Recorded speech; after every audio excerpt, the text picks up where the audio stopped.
Be phenomenal every day.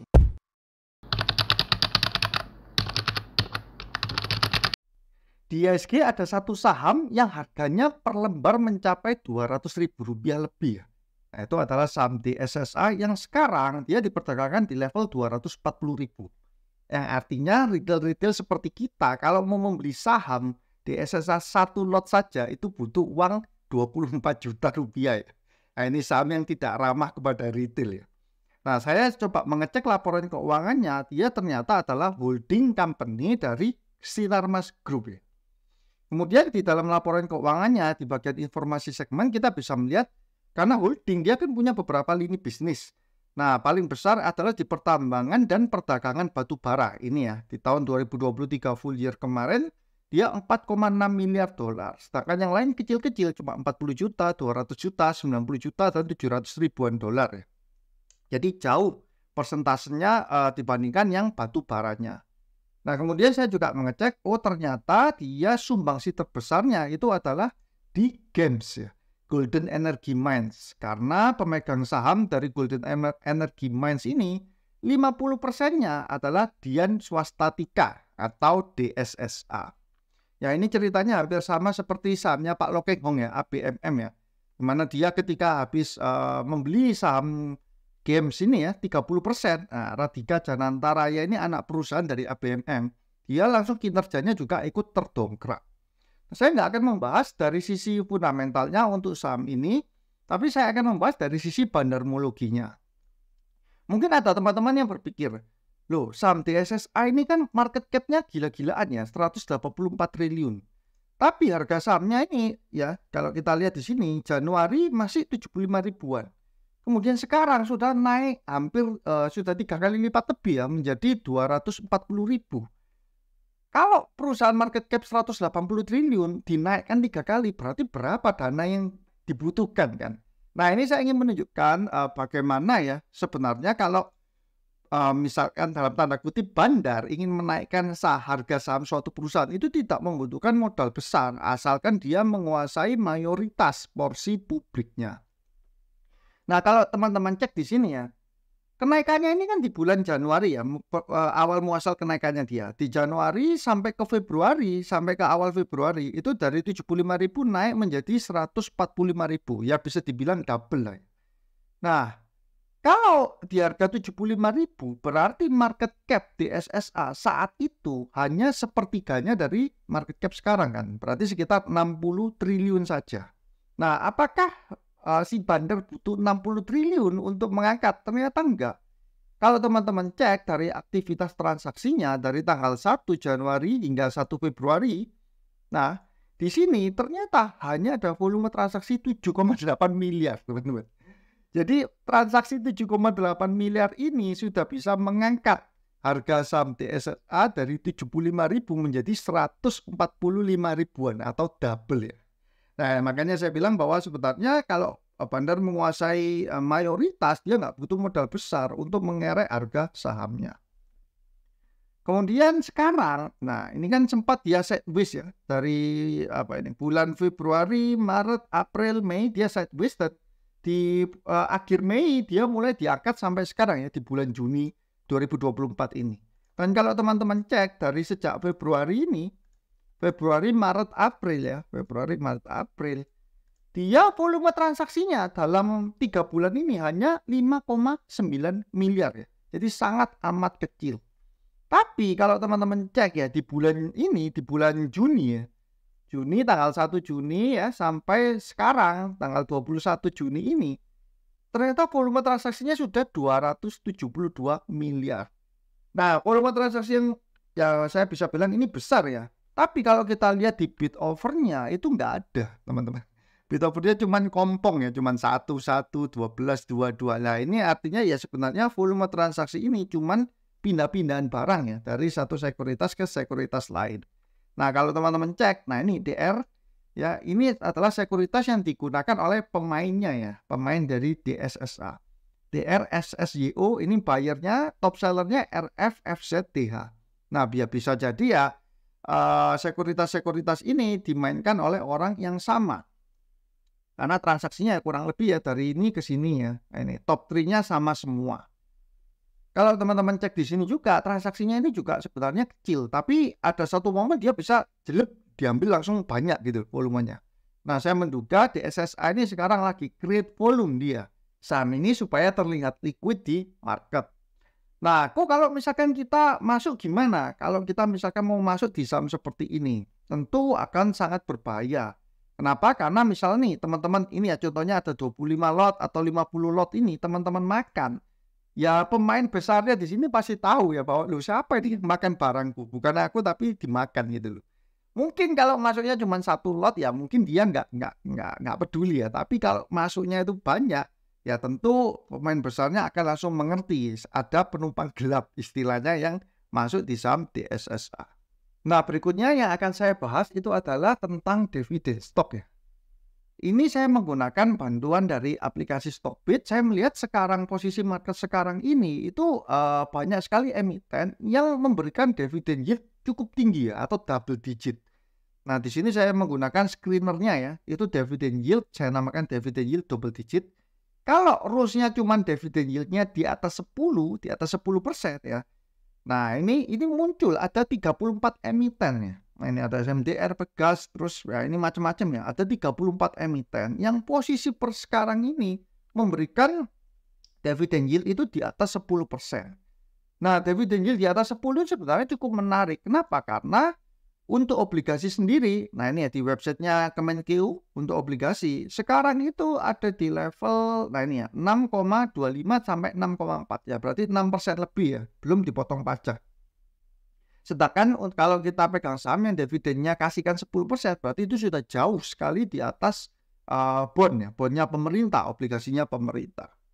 Makanya saya bilang posisi sekarang ini ada cukup banyak untuk teman-teman investor yang suka dengan saham-saham dividen. Nah, screenernya kita sebaiknya tidak hanya menggunakan screener dividen yield lebih dari 10 seperti ini saja, tapi kita bisa tambahkan. Contohnya apa? Misalkan kita mau yang revenue-nya juga bertumbuh dalam 3 tahun terakhir. Nah, di sini saya kasih ya bagian income statement, ada revenue growth ya. Selama 3 tahun terakhir itu ya lebih besar dari 1, artinya dia bertumbuh kan. Kalau kita screen tinggal 31 emiten. Jadi dia yang kasih dividend yield 10% lebih dan revenue-nya 3 tahun terakhir itu growth ya, ada pertumbuhan. Nah, ini ada 31 emiten. Terus saya juga bisa melakukan screening tambahan tapi saya maunya yang net income-nya itu cukup besar, let's say minimal 500 miliar. Di sini saya tambahkan lagi ya, untuk bagian income statement, di bagian net income, ya net income yang kita ambil yang annual. Annualnya kita bisa isi 500 miliar. Kemudian kita screen lagi. Nah, sisa ada 19 emiten ya, yang masuk di screeningnya. Ada Pegas, SMDR, Antam, United Tractor, BJTM. Nah, untuk saham-saham yang masuk di sini tentu kita masih harus sorting lagi ya. Sorting lagi untuk kita benar-benar pilih mana yang teman-teman benar-benar suka untuk dijadikan dividen stock. Kenapa kok misalkan saya sendiri kurang terlalu suka dengan saham-saham dividen? Karena biasanya saham-saham yang membagikan dividen cukup besar itu adalah saham-saham yang growth-nya itu sudah terbatas. Nah, kita bisa lihat dari salah satu cirinya untuk growth terbatas itu adalah dari payout rasionya. Saham-saham yang membagikan dividen besar, biasanya payout rasionya juga cukup besar atau di atas 30, di atas 40% bahkan. Kita bisa cek di sini ya, di payout rasio, dividen, payout rasio. Nah, ini kita isi di atas 1, ini aja. Nanti akan keluar semua. Nah, ini ya, ada 46%, 76, 322. Nah, payout rasionya ini kan jumbo-jumbo sekali. Tidak ada payout rasionya yang cuma 20%. Nah, dari data-data ini kita bisa olah lagi ya. Kalau saya biasanya paling suka ini saya masukkan ke Excel. Nah, ini ya, misalkan ini saya copy ke Excel sini. Nah, ini jadi kita mempunyai list kumpulan saham-saham dividen yang memberikan yield di atas 10% dengan revenue yang terus growth dalam 3 tahun dan mempunyai net income minimal 500 miliar. Kalau teman-teman ingin menambahkan filter yang lain, teman-teman bisa masukkan di sini ya. Nah, karena kita kalau misalkan mau memiliki dividen stock, tentu kita harus hilangkan. Yang pertama itu adalah saham-saham yang berbau siklikal ya, atau yang dia bisa naik bisa turun. Nah, saham-saham siklikal yang ada di sini apa saja kita bisa hilangkan. Misalkan ini BSSR ya, kita coret merah. Kemudian ada saham MCOL. MCOL ini juga kita coret merah. Kemudian ada saham TAPG ya, ini kan di bidang CPO ya, sawit ya. Ini bisa merah juga, PTBA, ITMG, sama Adaro ya. Nah, ini kita singkirkan terlebih dahulu. Nah, tersisa saham-saham yang lain. Nah, misalkan ini Pegas ya, ini kan dia sektor gas, ini SMDR, ini perkapalan ya. Antam mungkin ada teman-teman yang kurang suka ya dengan masalah gisi-gis segala macam, nggak apa-apa, ini bisa dicoret ya di sini. United Tractor, nah ini kan dia alat berat. BJTM perbankan, nah ini sebenarnya saham yang lumayan stabil ya untuk Bank Jatim ini. Kalau teman-teman cek di performanya dia mana ya, BJTM di bagian performanya dia sebenarnya itu cukup stabil dari tahun ke tahun ya. Tapi memang ruang growth-nya itu ya saya bisa bilang ya tidak ada. Ruang growth-nya itu sangat amat kecil ya. Bahkan ya tidak ada lah, bisa dibilang seperti itu. Nah, saham seperti BJTM pun ini sudah ada di harga yang memberikan yield 10,49%. Kemudian PSSI. Nah, ini PSSI ini sahamnya kapal mother vessel ya. Ini sama kapal tapi dia lebih ke arah mother vessel. Kemudian Astra ya, teman-teman tahu ya, holdingnya grupnya Astra. POWR ini power plant. Ini juga saham-saham yang stabil ya. MPMX ini otomotif. Kemudian Hexa juga alat berat. LPPF ini saham yang bergerak di bidang retail ya, pakaian retail Matahari Mall. Tugu ini adalah asuransi Tugu milik anak perusahaan dari Pertamina. Kemudian Cevin ini untuk di bidang finance ya. Nah, sesudah listnya jadi ya seperti ini, maka tinggal tersisa berapa ini? 1, 2, 3, 4, 5, 6, 7, 8, 9, 10, 11, 12. Nah, tinggal tersisa 12 emiten saja yang perlu dianalisa lebih lanjut. Mana nih yang menarik ya bagi teman-teman untuk dikoleksi kalau teman-teman suka dengan dividend stock ya. Apakah saham seperti Pegas ya, saham yang juga dipegang oleh Pak Lokeng Hong, kemudian juga ada yang seperti Astra, PUBR, Bank Jatim. Nah, ini semuanya sudah kasih di atas 10%. Makanya saya bisa bilang market sekarang ini ada berkah juga ya, di mana ISG turun dari 7.000 ke level 6.000-an lebih ini ternyata membuat ada cukup banyak emiten-emiten yang bisa memberikan dividend yield yang cukup tinggi. Nah, untuk investor-investor yang tipenya itu sedikit defensif ya, lebih ke arah defensif, tidak agresif, kan biasanya mereka suka tuh taruh di instrumen seperti obligasi ataupun deposito. Untuk investor-investor yang tipenya defensif ya, tidak agresif, kan biasanya suka taruh di instrumen yang fix ya, yang memberikan kepastian. Salah satunya di obligasi atau di deposito kan. Nah, kalau menurut saya pribadi sebenarnya di posisi sekarang mereka menaruh di instrumen saham yang dividen stock itu malah lebih memberikan keuntungan ya daripada taruh di obligasi. Tapi ingat ya, ini benar-benar diperlakukan seperti obligasi. Jadi bukan di tradingan sahamnya. Benar-benar untuk disimpan jangka panjang dan hanya untuk dividennya saja. Nah, dividen yang diterima di saham itu tidak kena pajak asal direinvestkan. Jadi dividennya tidak kena pajak. Berbeda kalau kita beli obligasi, itu kita ketika terima kupon, pembayaran kupon, kita akan langsung kena potongan pajak ya dari pemerintah. Ya, kalau memang uangnya mau dipakai, kemudian dari dividen sahamnya itu mau dikeluarkan, ya jadinya sama, kena pajak juga, sama seperti obligasi. Tapi kalau misalkan tidak dipakai, uangnya ditumpuk lagi, diinvestasikan lagi, maka secara pajak itu akan jauh lebih menghemat untuk dividen stock. Faktor yang berikutnya pun untuk saham-saham ini kan jauh lebih liquid daripada kita misalkan mau menjual obligasi yang sudah kita beli kan. Marketnya itu akan lebih susah karena kita juga harus menemukan buyer dan sellernya. Faktor yang kedua juga di likuiditasnya ya. Kalau kita misalkan mau menjual saham-saham yang seperti ini ya, seperti Pegas, SMDR, United Tractor, Bank Jatim, saya rasa ya akan sangat mudah. Kita tinggal buang di market. Kalau misalkan memang kepepet harus jual. Nah, kalau kita di obligasi tidak semudah itu.